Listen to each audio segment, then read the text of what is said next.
Assalamualaikum warahmatullahi wabarakatuh. Yang saya hormati Ibu Mustanirah selaku dosen pengampu mata kuliah Ilmu Kalam. Yang saya sayangi dan saya banggakan teman-teman kelas 1 Ekonomi Syariah A. Perkenalkan, nama saya Diaul Aulia Arisandi. Saya perwakilan dari kelompok 3 sebagai moderator. Di sini saya bersama teman-teman saya. Ada Fahmi Rizky Fadilah, Siti Mukaromah, Ayinda Khairunisa, Mariza Lovitasari, dan yang terakhir saya sendiri. Langsung saja ke materi yang pertama, yaitu Teologi Asy'ariyah yang akan dipresentasikan oleh saya sendiri. Yang pertama, pengertian Asy'ariyah. Aliran Asy'ariyah merupakan salah satu paham teologi Islam yang muncul pada tahun 913 Masehi atau 330 Hijriah. Aliran Asy'ariyah ini mengembangkan dalil nakli atau Al-Quran dan Al-Hadis dan membatasi penggunaan logika filsafat. Dalam perkembangannya, aliran Asy'ariyah ini mendapat banyak dukungan dari pemerintahan Islam, salah satunya seperti dinasti Ghaznawi India pada abad ke-11 sampai ke-12 Masehi. Oleh karena itu, aliran Asy'ariyah ini banyak tersebar di daerah India, Pakistan, Afghanistan, dan wilayah-wilayah lain termasuk Indonesia. Ya, selanjutnya materi yang kedua tentang latar belakang munculnya aliran Asy'ariyah yang akan dijelaskan oleh Mbak Ayinda Khairunisa. Silahkan Mbak Ayinda. Baik, saya akan menjelaskan tentang latar belakang kemunculan Asy'ariyah. Menurut Muhammad Hasbi bahwa Al-Asy'ari lahir di Basrah pada tahun 260 Hijriah atau 875 Masehi. Setelah berusia lebih dari 40 tahun, ia hijrah ke kota Baghdad dan wafat pada tahun 324 Hijriah atau 935 Masehi. Ketika Asy'ari masih kecil, ayah beliau wafat. Sebelum wafat, ia sempat berwasiat kepada seorang sahabatnya yang bernama Zakaria bin Yahya As-Saji agar mendidik Asy'ari. Berkah ayah tirinya, ia menjadi tokoh Mu'tazilah. Aliran ahli sunnah al-Wajamaah muncul atas keberanian dan usaha Abu Al-Hasan Al-Asy'ari sekitar tahun 300 Hijriah. Sekitar tahun 300 Hijriah, Al-Asy'ari keluar dari golongan Mu'tazilah dan membentuk aliran teologi yang kemudian dikenal dengan namanya sendiri. Sebelum Al-Asy'ari lahir, tercantum kata-kata wa nasu anfusahum illa al-sunnah, mereka mempertalikan diri mereka dengan sunnah, dan kata-kata ahli al-haq wa ad-din wa al-jamaah, ahli kebenaran agama dan jamaah. Ayah Asy'ari merupakan seorang ahlu sunnah dan ahli hadis. Sebab keluarnya Asy'ari dari paham Mu'tazilah yaitu bermimpi dengan Nabi Muhammad SAW sebanyak 3 kali, yaitu pada malam ke-10, ke-20, dan ke-30 pada bulan Ramadan. Dalam mimpinya yang ketiga kali, Rasulullah SAW memperingatkan agar segera meninggalkan paham Mu'tazilah dan segera membela paham yang telah diriwayatkan oleh beliau. Terima kasih dari saya kembalikan ke moderator. Ya, terima kasih Mbak Ayinda atas penjelasannya. Kemudian kita lanjut ke materi yang ketiga, yaitu doktrin aliran Asy'ariyah yang akan dijelaskan oleh Mas Fahmi Rizky Fadilah. Monggo Mas Fahmi bisa menjelaskan. Oke, Assalamualaikum warahmatullahi wabarakatuh. Kali ini saya akan menjelaskan materi selanjutnya, yaitu materi mengenai doktrin Asy'ariyah. Ya, sebelum saya menjelaskan definisi doktrin dalam konteks Asy'ariyah, saya akan menjelaskan definisi doktrin secara umum. Oke. Doktrin menurut Wikipedia itu adalah sebuah ajaran yang bersifat mendorong untuk memobilisasinya. Sebuah ajaran yang bersifat mendorong untuk memobilisasinya. Jadi intinya doktrin itu adalah sebuah ciri khas dalam mengajak seseorang seperti itu. Nah, jadi doktrin Asy'ariyah itu merupakan ajaran yang ada di dalam Asy'ariyah yang menjadi ciri khas paham Asy'ariyah dalam merekrut orang-orang untuk masuk ke dalam aliran tersebut seperti itu. Nah, ajaran-ajaran itu ada 5 teman-teman. Yang pertama yaitu doktrin mengenai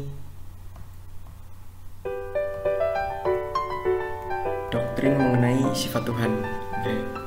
Oke, doktrin mengenai sifat Tuhan. Jadi mereka penganut aliran Asy'ariyah itu percaya bahwa Allah Subhanahu wa taala itu memiliki sifat yang berbeda dengan manusia. Jadi seperfect-perfectnya manusia itu ya pasti lebih perfect Allah seperti itu.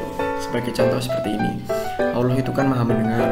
Nah, manusia juga memiliki manusia normal ya. Manusia normal itu kan memiliki pendengaran juga. Nah, seperfect-perfectnya manusia dalam mendengar itu masih lebih perfect Allah Subhanahu wa taala. Masih lebih perfect pendengaran Allah Subhanahu wa taala seperti itu. Nah, selanjutnya doktrin yang kedua yaitu doktrin mengenai kekuasaan Tuhan dan perbuatan manusia. Kali ini paham Asy'ariyah itu mempercayai bahwa manusia tidak memiliki kekuasaan untuk menciptakan sesuatu kecuali atas kehendak Allah Subhanahu wa taala. Jadi ya sebesar apapun usaha manusia, apabila Allah tidak menghendaki usahanya tersebut, otomatis tidak akan terlaksana seperti itu. La haula wala quwata illa billahil aliyyil azim. Selanjutnya yaitu doktrin mengenai keadilan Tuhan. Nah, kali ini aliran Asy'ariyah itu mempercayai bahwa nasib manusia di akhirat kelak itu merupakan hak mutlak ataupun hak prerogatif Allah Subhanahu wa taala. Jadi terserah Allah mau memasukkan manusia itu ke dalam surga ataupun ke dalam neraka. Oke, selanjutnya yaitu materi mengenai doktrin mengenai melihat Tuhan di akhirat. Nah, paham aliran Asy'ariyah itu meyakini bahwa melihat zat Tuhan adalah hal yang paling menggembirakan bagi manusia di akhirat kelak seperti itu. Nah, masalah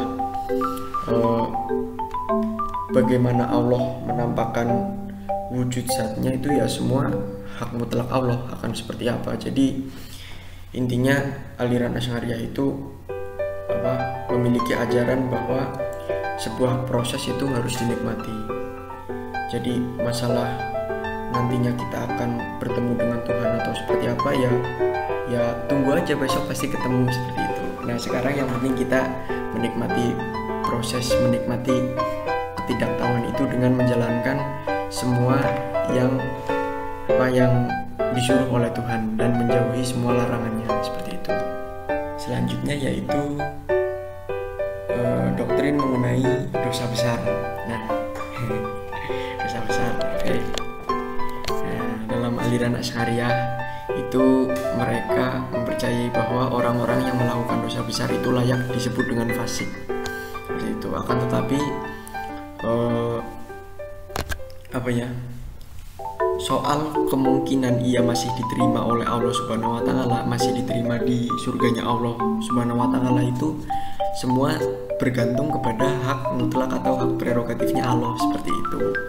Jadi dalam mendakwahkan paham Asy'ariyah, para pendakwah Asy'ariyah itu menjelaskan seburuk-buruknya manusia itu masih bisa mendapatkan kesempatan untuk diterima Tuhan seperti itu. Oke, mungkin cukup sekian dari saya. Apabila ada kekurangannya mohon maaf. Saya kembalikan ke moderator. Terima kasih. Ya, terima kasih Mas Fahmi. Dan kita lanjut ke materi yang selanjutnya, yaitu perkembangan Asy'ariyah yang akan dibawakan oleh Mbak Mariza Lovitasari. Silahkan Mbak Mariza. Baik, di sini saya akan menjelaskan tentang perkembangan aliran Al-Asy'ariyah. Al-Asy'ariyah ini adalah mazhab dalam bidang akidah atau teologi. Asy'ariyah memiliki imam yang bernama Al-Imam Abu Al-Hasan Al-Asy'ari pada tahun 873 sampai 947 Masehi. Asy'ari dalam metodologi akidah adalah karena Imam Abu Al-Hasan Al-Asy'ari berhasil mematahkan aliran Mu'tazilah dengan tetap menyeimbangkan antara naql atau teks agama dengan akal dengan kaidah tetap berpegang teguh pada ahlus sunnah, yaitu taqdimul naql alan aql, yang berarti mendahulukan teks atas akal. Asy'ariyah berkembang pesat mulai abad ke-11 sampai 12 Masehi.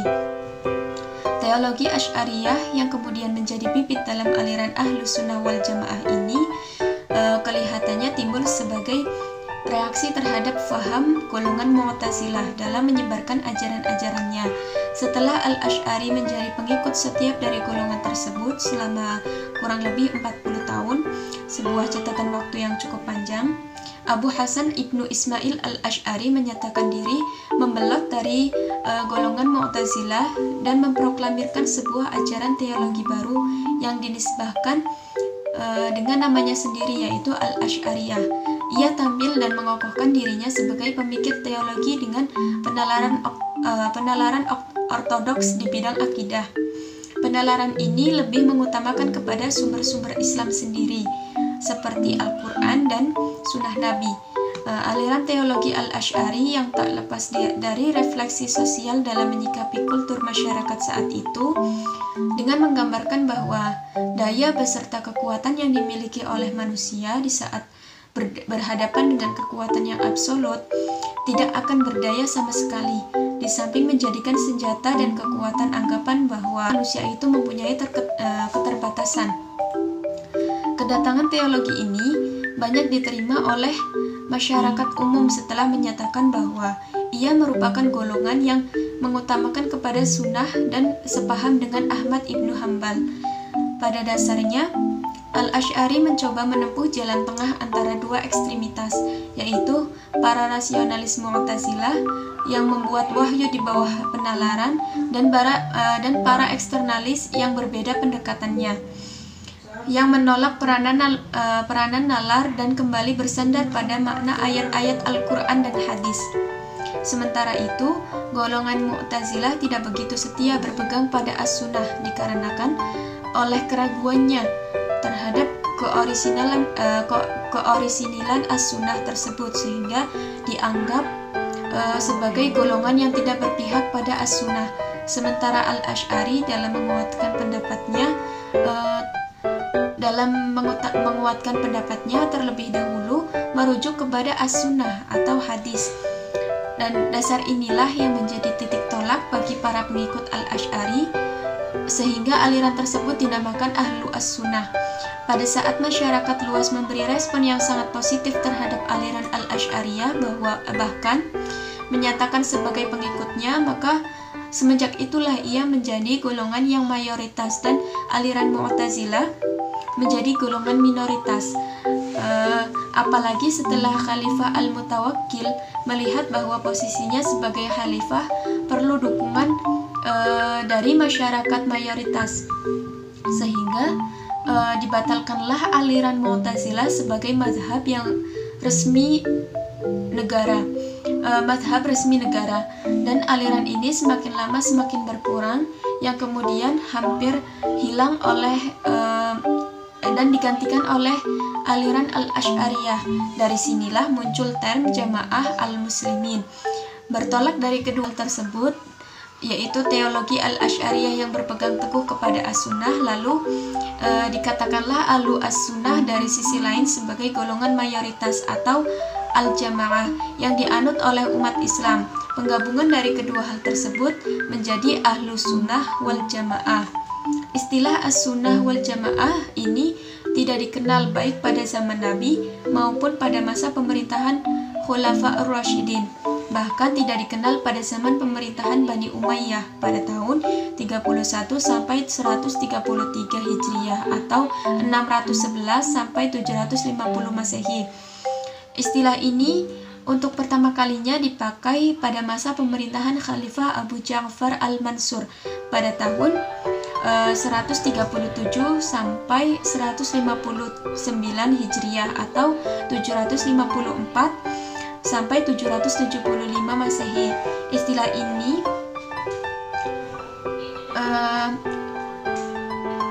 ini semakin tampak ke permukaan pada zaman pemerintahan Khalifah Al-Ma'mun, yaitu pada tahun 198 sampai 218 Hijriah dan atau 813 sampai 833 Masehi. Penggunaan istilah Ahlus Sunnah wal Jamaah semakin populer setelah munculnya Abu Hasan al-Asy'ari pada tahun 260 sampai 324 Hijriah atau 873 sampai 935 Masehi, dan Abu Mansur al-Maturidi yang melahirkan aliran al-Asy'ariyah dan Maturidiyah di bidang teologi. Dengan demikian, bila dikatakan Ahlus Sunnah wal Jamaah, maka yang dimaksudkan adalah penganut paham Asy'ariyah atau Maturidiyah di bidang teologi. Istilah Ahlus Sunnah wal Jamaah atau Sunni tidak terbatas hanya bidang teologi saja, tetapi meliputi semua aspek ajaran agama. Ya, terima kasih Mama Riza. Selanjutnya kita lanjut ke materi yang terakhir ya, yaitu tokoh-tokoh aliran Asy'ariyah yang akan dibawakan oleh Mbak Siti Mukarromah. Silahkan Mbak Siti. Nah, teman-teman kan udah tahu apa itu aliran Asy'ariyah, apa saja doktrinnya. Di sini saya Siti Mukarromah akan menjelaskan tentang siapa sih tokoh-tokoh dalam aliran Al-Asy'ariyah. Nah, yang pertama yaitu pendirinya. Pendirinya itu Abu Hasan Ali bin Ismail Al-Asy'ari. Beliau lahir pada tahun 260 Hijriah di Basra. Beliau itu murid dari Al-Jibai yang merupakan tokoh pada aliran Mu'tazilah.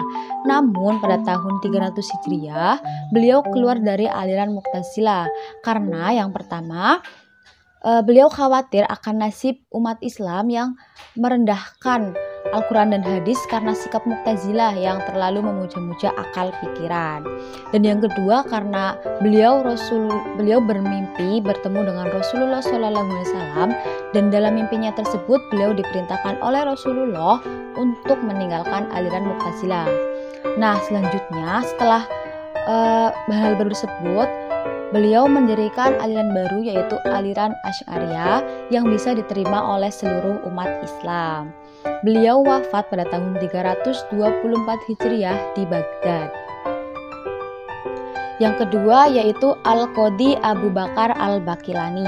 Beliau lahir di Baghdad, namun tidak ada yang tahu kapan pastinya beliau lahir. Nama lengkap beliau yaitu Muhammad bin Ja'far bin Al-Qasim atau biasa kita kenal dengan nama Al-Baqilani. Peran beliau dalam aliran Asy'ariyah sangat banyak. Salah satunya yaitu dengan mengembangkan metode Thoriqoh.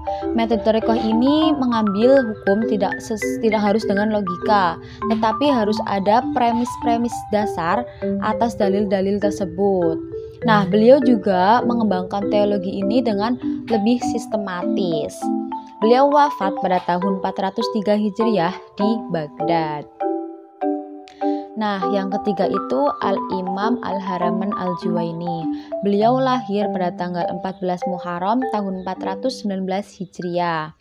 Beliau bergelar Dia ad-Din atau Al-Haraman karena beliau sudah menetap selama 4 tahun di Mekah dan Madinah untuk belajar. Pada masa Al-Baqilani, sistem teologi ini belum terlalu sistematis. Nah, Al-Juwaini dengan kitabnya Asy-Syamil dan Al-Irsyad menyempurnakan atau lebih mensistematiskan teologi ini dengan cara mengklasifikasikan ilmu filsafat dan ilmu logika. Beliau wafat pada tanggal 25 Rabiul Akhir 478 Hijriah di Naisabur. Nah, yang terakhir atau yang keempat yaitu Hujjat al-Islam al-Ghazali. Beliau lahir pada tahun 450 Hijriah di Tus. Beliau bergelar Hujjatul Islam karena perannya yang sangat besar dalam Islam. Beliau juga memiliki karya yang sangat terkenal, yaitu Ihya Ulumuddin. Nah, kunci dari teologi ini yaitu ya Al-Ghazali. Kenapa? Karena beliau sudah mematahkan dalil-dalil tentang hukum kausalitas. Beliau juga mengembalikan pandangan-pandangan teologi dan lebih mengenalkannya secara meluas dengan disebut Ahlus Sunnah wal Jamaah. Nah, beliau wafat pada tanggal 14 Jumadil Akhir tahun 505 Hijriah di Tus. Jadi itu ya teman-teman tentang tokoh-tokoh aliran Asy'ariyah. Mohon maaf jika ada kesalahan. Terima kasih. Oke, terima kasih atas penjelasannya Mbak Siti Mukaromah. Demikian presentasi dari kami kelompok 3. Saya sebagai moderator pamit undur diri dan mohon maaf yang sebesar-besarnya apabila ada salah kata. Terima kasih dan wassalamualaikum warahmatullahi wabarakatuh.